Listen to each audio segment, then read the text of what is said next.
Their mistake was corrected. The priests were to carry it on their shoulder. And do you know that ark was very heavy? But there was a grace upon the priests that carry it, that they could carry it and not shake. I want to show you here.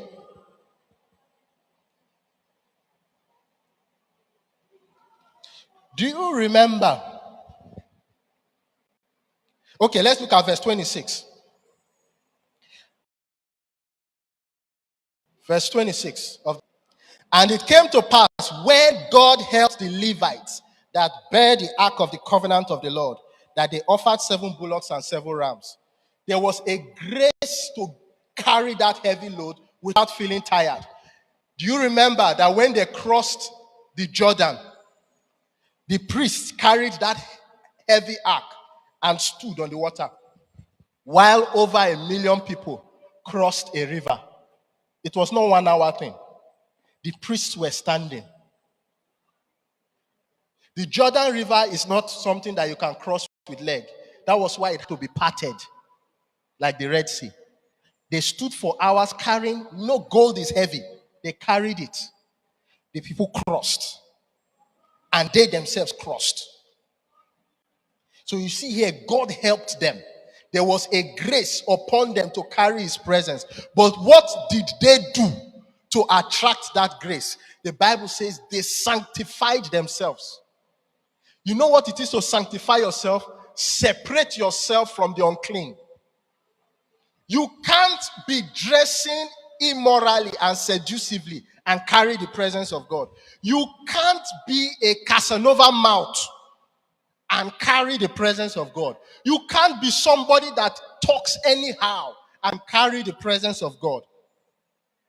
You can't be an addict to pornography and carry the presence of God. You can manifest the gifts, but not the presence. Elijah was told by God to meet him on a mountain. When Elijah went there, the Bible says there was strong wind.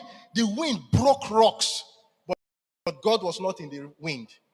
The Bible says there was fire, but God was not in the fire.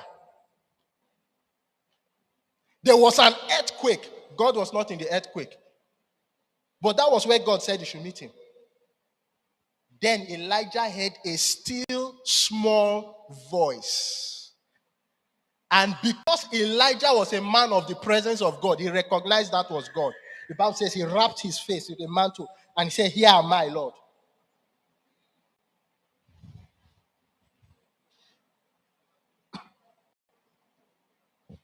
When you give your life to Christ, you are qualified for heaven.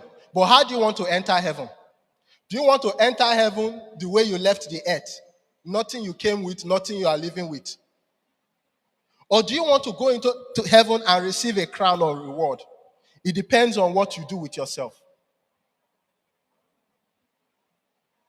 If you don't sanctify yourself, you can't carry his presence.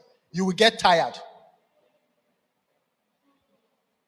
If you are living a double life, church will be difficult.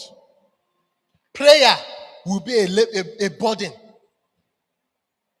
There are people that it is in church they pray. I'm telling you. They go home, they don't pray, they don't do anything. But you can spend hours watching nonsense. Now, how many of you listen to Reverend's messages after the service? How many of you in your homes will play the teachings that the pastors preach? After Sunday, that's the end. Even what you are jotting down, you will never read it again. But every day you are hearing F word and other dirty words. Let me tell you this. What you continually hear, you will eventually believe. And what you believe, you will become.